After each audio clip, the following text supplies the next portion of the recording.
Assalamualaikum warahmatullahi ta'ala wabarakatuh. Alhamdulillahilladzi asolan nasa syu'ba wa qabaila liya'rafu bil ihsan. Ashhadu an la ilaha illallah wahdahu la syarikalah khaliqul insan. Wa ashhadu anna Muhammadan abduhu wa rasuluh fasihul lisan. Allahumma salli wa sallim wa barik ala sayyidina nabi akhiriz zaman wa ala alihi wa ashabihi wa man tabi'ahum min ummati khairil umam, amma ba'd. Falaqad qala Allahu ta'ala fil Qur'anil Karim, a'udzu billahi minasyaitonir rajim. Bismillahirrahmanirrahim. Qu anfusakum wa ahlikum naro. Al-ayah wallahu a'lam bimuradi bidzalik. Wa qala an-nabiyyu sallallahu alaihi wasallam ma ubidallahu bi syai'in afdalu min fiqhin fidin wala faqihun wahidun asyaddu ala syaitan min alfi abidin wa likulli syai'in iman wa imadu hadzadin al-fiqhu. Pertama-tama para alim ulama, para juama, lasiman wa khususon Bapak Ketua AFPI, Aliansi Pejuang Wali Songo Indonesia,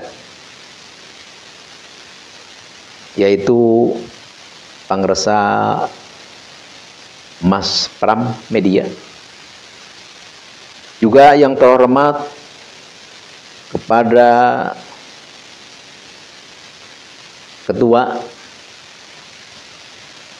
AFPI, itu Pangresa Bapak Ian Santang, juga yang terhormat kepada Bapak Ketua II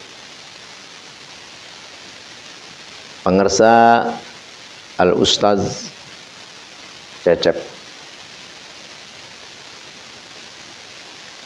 juga pada seluruh para masyayikh, para alim al-alim, al-alamah, al-fuhamah,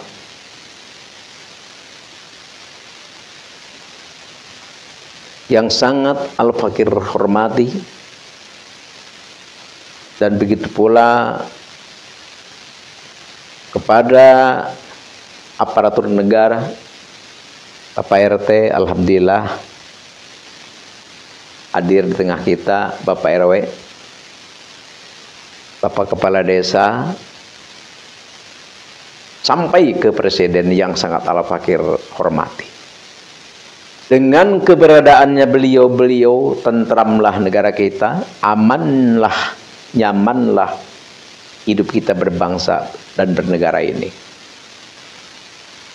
Perlu dan seyogia kita untuk beremansipasi, membantu dan bersyukur kepada beliau-beliau atas kerja keras beliau. Kita bisa tenang, bisa nyaman, bisa tentram di dalam hal apapun kegiatan kita. Mengaji kita aman, sholat pun seperti itu, aktivitas dagang, kerja, kita bisa aman, nyaman, tentram. Oleh karena itu, mari kita dukung pemerintah dalam melaksanakan tugas kenegaraannya.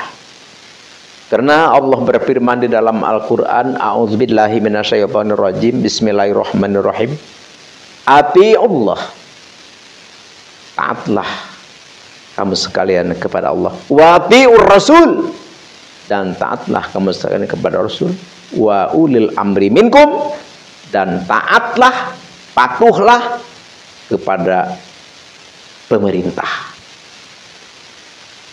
Jadi kita harus tunduk, kita harus taat kepada pemerintah. Karena yang namanya pemerintah itu adalah bimanjiratil abi, derajatnya derajat bapak. Tidak ada seorang bapak untuk mencelakakan anak-anaknya, rakyat sebagai anaknya. Ya, insya Allah yang namanya orang tua itu bapak pasti sayang kepada anak. Al ulama kal ulama seperti ibu. Jadi pemerintah dengan ulama itu adalah seperti bapak dan ibu. Rakyat itu adalah anak. Oleh karena itu, ayo kita dekati, ayo kita cintai para ulama, dan ayo kita dukung, ayo kita bantu pemerintah. Itu adalah sebagai bapak kita. Insya Allahu amin ya Allah ya Rabbal alamin. Oleh karena itu, ulama dan pemerintah itu harus bersatu. Tapi alhamdulillah di Nusantara ini, di Indonesia ini sudah bersatu. Alhamdulillahi rabbil alamin. Oleh karena itu, kita berdasarkan Undang-Undang 45. Ini adalah benar-benar berdasarkan Al-Quran dan hadis. Perlu kita jaga bersama. Insya Allahu amin ya Allah ya Rabbal alamin. Apa tujuan kita? Tujuan kita adalah kebahagiaan dunia dan akhirat. Jadi kita harus berjuang sekuat tenaga. Supaya apa? Supaya fid dunya hasanah wa fil akhirati hasanah wa qina adzaban. Di sini Allah adalah Tuhan kita. Nabi Muhammad sallallahu alaihi wasallam adalah nabi kita. Kita diberi arahan, ajaran, pelajaran oleh Kangjeng Nabi Muhammad sallallahu alaihi wasallam. Di antaranya Rasulullah sallallahu alaihi wasallam telah bersabda,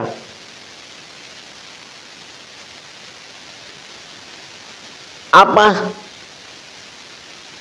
Atani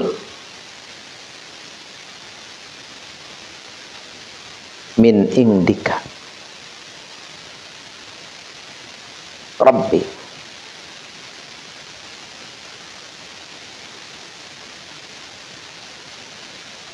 Azza wa Jalla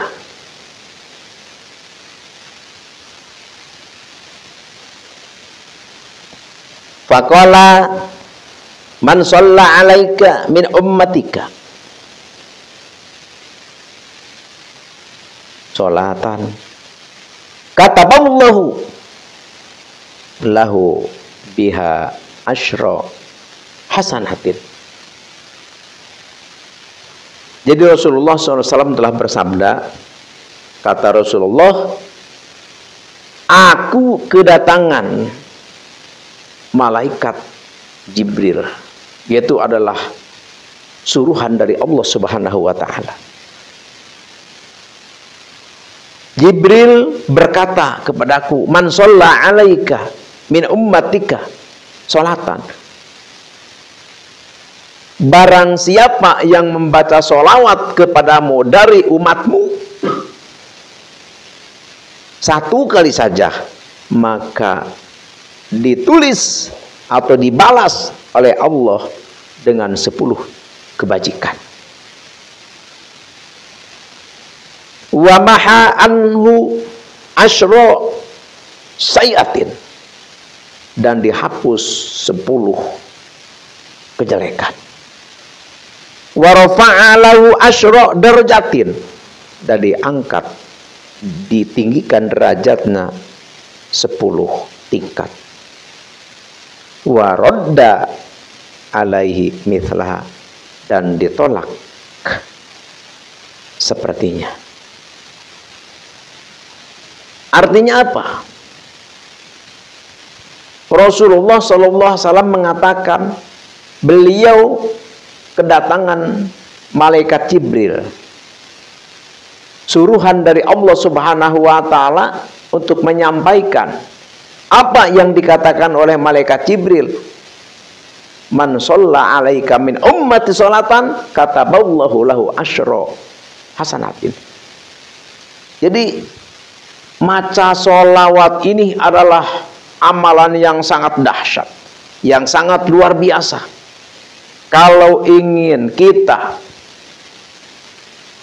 diberi kebaikan oleh Allah yang berlipat ganda.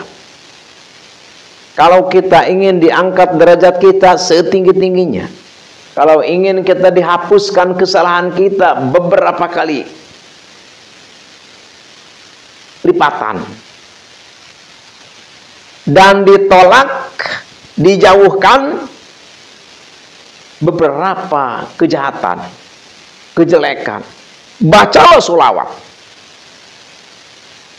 Ini satu kali sholawat saja udah kita diberi 10 kebaikan, dihapus 10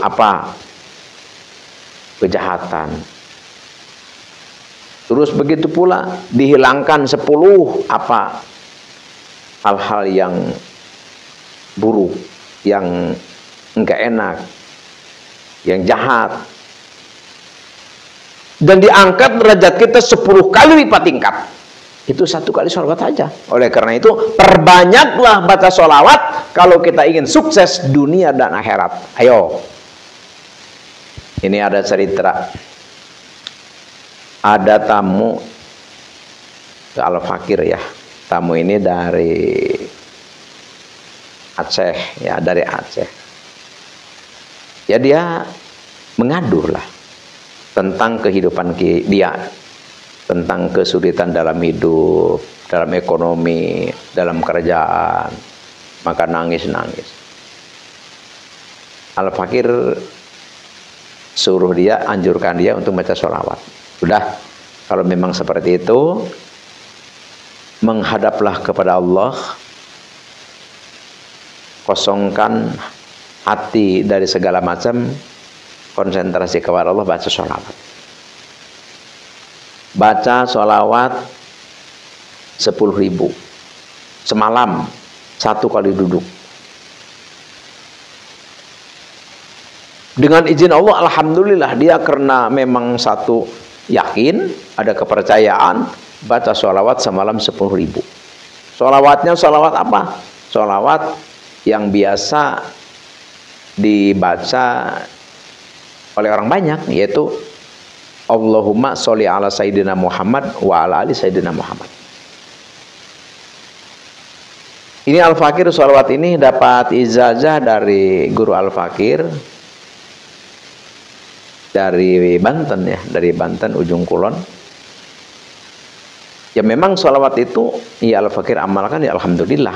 Alhamdulillah yang Al-Fakir inginkan, yang Al-Fakir cita-citakan, yang Al-Fakir rencanakan diwujudkan oleh Allah Subhanahu wa ta'ala. Karena itu Al-Fakir dijajahkan lagi ke tamu itu. Pas dia sekitar 4 bulanan datang lagi. Sudah beda. Dulu pertama waktu datang dengan pas datang setelah itu beda. Badannya jadi bersih, jadi gemuk, jadi gagah lah. Alhamdulillah dia sudah menjadi pengusaha maksudnya. Dia udah diangkat menjadi kepala desa, sudah dia punya usaha, anak-anaknya pada kuliah semua. Alhamdulillah dia langsung ngobrol. Ya bla bla bla bla bla bla. Ya ternyata memang khosiat keagungan sholawat itu yang dikatakan oleh Nabi di dalam hadis ini itu benar-benar. Satu kali sholawat saja yang dikatakan oleh malaikat Jibril kepada Nabi Muhammad SAW, satu sholawat sudah mengangkat derajat 10 kali tingkat, menghapus kesalahan, menolak kejahatan, dan sebagainya. Makanya apalagi dibaca 10.000. Oleh karena itu Al-Fakir di kesempatan ini Al-Fakir ijazahkan sholawat ini kepada siapapun yang punya keinginan, yang lagi ada hajat, apapun hajatnya itu, bacalah sholawat itu 10.000 setelah sembahyang duha. Kalau misalkan sembahyang duha kita nggak bisa karena kerjaan segala macam, habis sembahyang isya. Misalkan kerjanya malam, ya berarti siangnya kita baca. Jadi kapan saja kita punya kesempatan, punya waktu, baca sholawat Allahumma sholli ala Sayyidina Muhammad wa ala ali Sayyidina Muhammad 10.000 kali. Pakai hadarat, biarlah nggak usah. Yang penting ingat saja ini adalah diijazahkan dari Al-Fakir Raden Sutaji Barbara bin Raden Jayasutisna. Ingat saja, atau mau dihadratkan silahkan. Insya Allah ini Al-Fakir ijazahkan untuk siapapun yang mendengar video ini. Al-Fakir itu rela lillahi ta'ala, tafadhal amalkan. Sekarang di mana-mana kita lagi pada geger. Ini kita perlu ini diutarakan. Kenapa? Karena ini kewajiban. Masalah apa? Masalah nasab. Nasab apa? Nasab Alwi. Kok bisa nasab Alwi? Kan Habib Alwi ini mengaku cucu Nabi. Sedangkan menurut penelitian dari kitab nasab, kitab sejarah, ahli filologi, ahli genetik, mereka itu adalah jangankan keturunan Nabi, keturunan Arab pun bukan. Oleh karena itu perlu mereka itu kita kasih tahu, perlu mereka itu kita nasihati, supaya apa? Supaya mereka tidak mendapat siksa Allah Subhanahu wa ta'ala. Karena orang yang mengaku keturunan kepada yang bukan keturunannya, maka ancamannya itu adalah berat, yaitu adalah neraka. Nabi telah bersabda di dalam hal ini, manidda'a kauman laisa lahu fihim falyatabawwa maq'adahu minan nar. Manidda'a, barang siapa yang mengaku tentang hal nasab atau keturunan, laisa lahu fihim, sedangkan dia adalah bukan, tidak termasuk keturunan itu, tidak termasuk ke nasab itu, falyatabawa maq'adahu minan nar, maka ingat ancaman itu adalah neraka. Jadi kita kasih tahu kepada para Habib Alwi, kita sayang, kita cinta kepada mereka. Jangan sampai mereka masuk neraka karena mereka mengaku duriya, mengaku keturunan yang memang bukan keturunannya. Jadi ini jangan sampai kita salah paham, jangan sampai kita wah ini nasab-nasab saja diurusin, orang-orang yang korupsi malah diantepin. Jadi ini kok malah lari-lari ke korupsi. Kalau orang yang korupsi itu adalah ada bagiannya, ada kantornya pemerintah yang mengurus. Kita sudah pemerintah punya, kita sudah penguasa kita punya. Apa kepentingan kita ngurusin orang yang korupsi? Bukan hak kita. Kita rakyat biasa, usaha-usaha biasa. Tapi kalau masalah nasab ini kita tugas, ini mah benar-benar tugas dari agama. Jadi ada di dalam kitab Ar-Rasail, la yajuju lil alimi kitmanu ilmi fi hadzal bab. Jadi bagi orang yang telah mengetahui tentang hal nasab ini, maka kita tidak boleh untuk menyembunyikan, tidak boleh kita untuk diam, tidak menyampaikan kepada orang. Harus kita sampaikan. Jadi ini adalah kita mengugurkan kewajiban saja. Nurut, taat ataupun tidak para hamba itu kepada kita, nurut ataupun tidak kepada keterangan-keterangan agama, yaitu hal dia. Kita adalah hanya wa'alaikal bilag, kita adalah hanya kewajiban untuk menyampaikan saja. Sedangkan hidayah itu adalah prerogatif Allah Subhanahu wa ta'ala. Jadi oleh karena itu perlu kita saling mengingatkan. Perlu kita saling mengingatkan. Jangan sampai kita diam. Jangan sampai kita tidak peduli dalam hal ini. Karena benar-benar dalam hal nasab ini Allah telah berfirman di dalam Al-Quran, ud'uhum li'abaihim, wa aksyatu indallah. Panggillah mereka itu adalah dengan bapak-bapaknya. Jangan dipanggil dengan bukan bapaknya. Itu adalah baik, terbaik, harus menurut Allah Subhanahu wa taala. Fa ilam ta'lamu abahu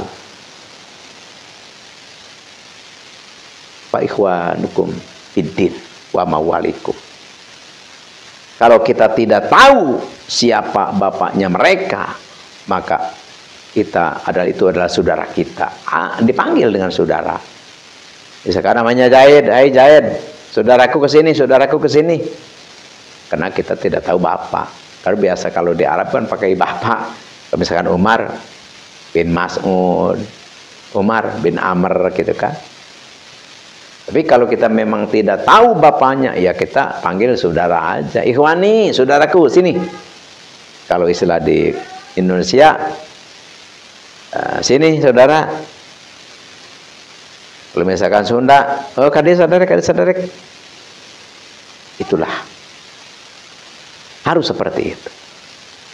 Wala junaha alaikum bima akhta'tum fi.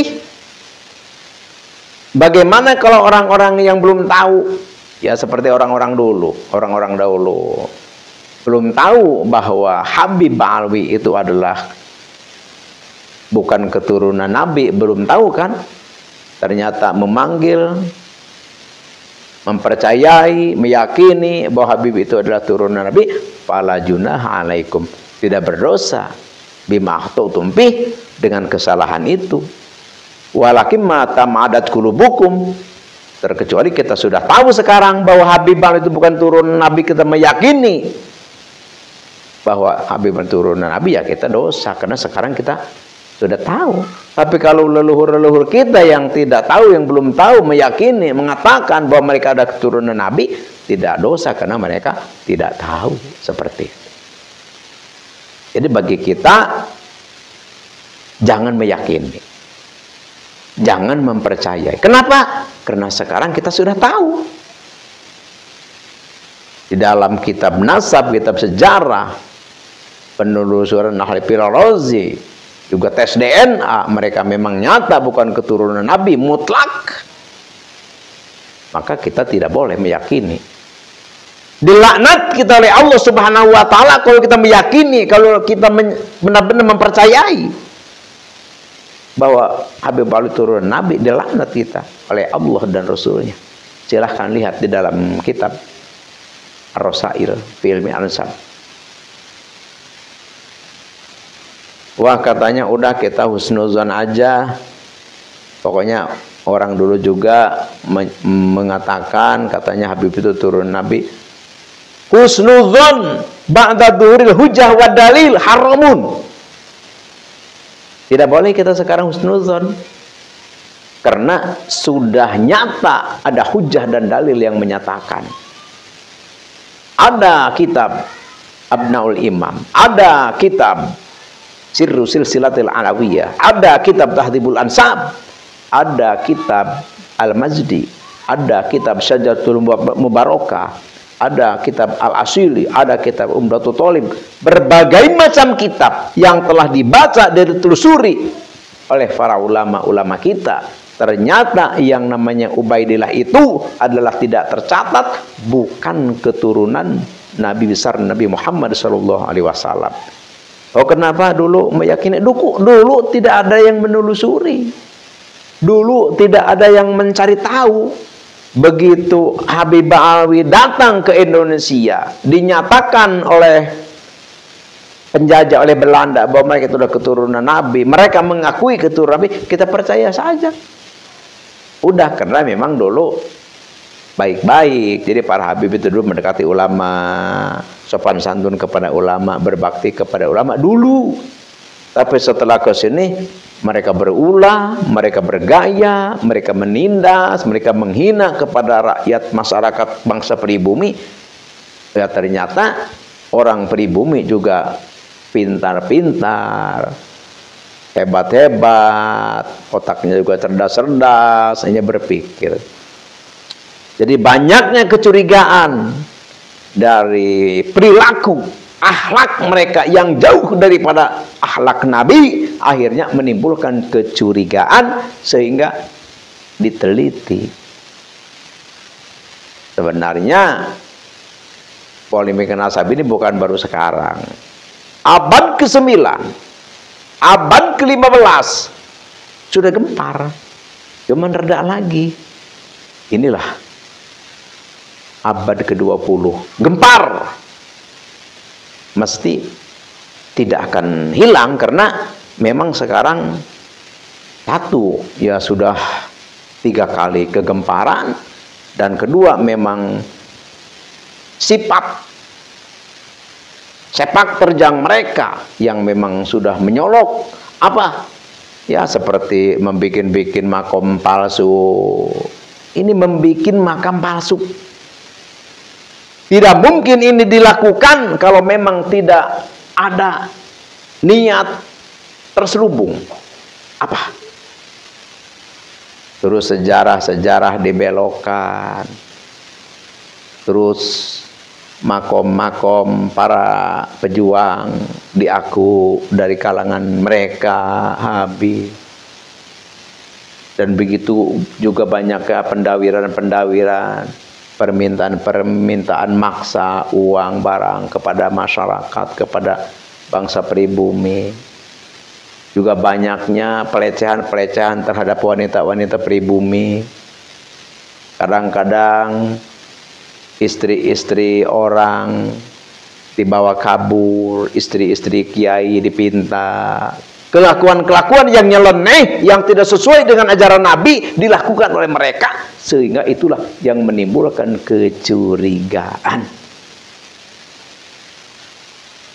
Satu, ya akhirnya segala macam kejelekan perilaku akhirnya diteliti. Akhirnya setelah diteliti begini, benar-benar kudisnya itu benar-benar menganga, ya sudah.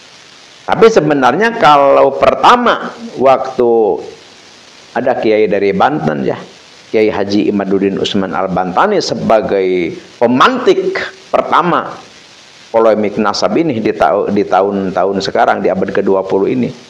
Pertama keluar, kalau dirangkul saja oleh para habaib, dirangkul, dipanggil dengan baik-baik, ya mungkin tidak meledak seperti ini. Ya cuma sayang seribu sayang, begitu adanya tesis Kiai Haji Imaduddin Usman Al-Bantani keluar, ditanggapi dengan hinaan dan sepele. Seperti apa? Ada yang berkata begini, oh siapa yang meneliti ini nasab ini? Kiai Imad. Oh si Imad. Emang si Imad itu belajar dari mana? Belajar dari kandang kebo. Ini sebenarnya disayangkan. Ini kan penghinaan ini.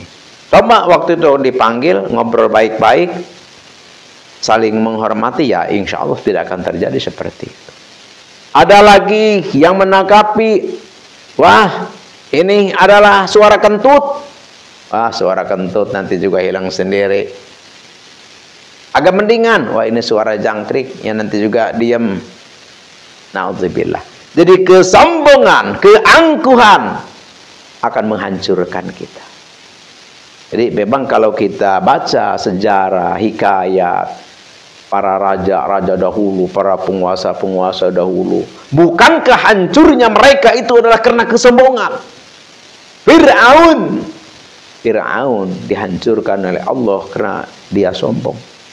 Namrud pun dihancurkan oleh Allah karena kesombongan.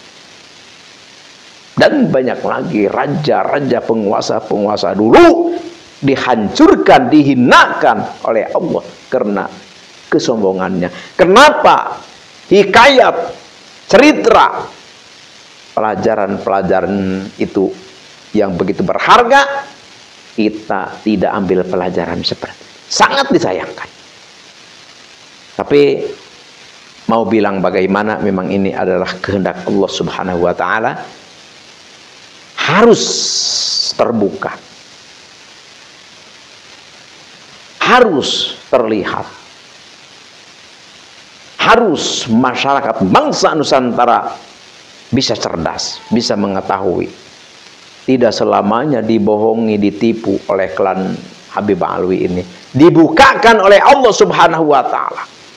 Terbukanya, terbongkarnya, terselidikinya klan Habib Alwi ini adalah bukan oleh Kiai Jumaduddin Usman Al-Bantani, bukan oleh Kiai Abbas Buntet, bukan oleh Kiai Nur Ihya, bukan oleh Kiai Haji Raden Yusuf, dan bukan oleh ulama-ulama pribumi yang lainnya, tapi ini adalah hakikatnya dibukakan oleh Allah Subhanahu wa Ta'ala.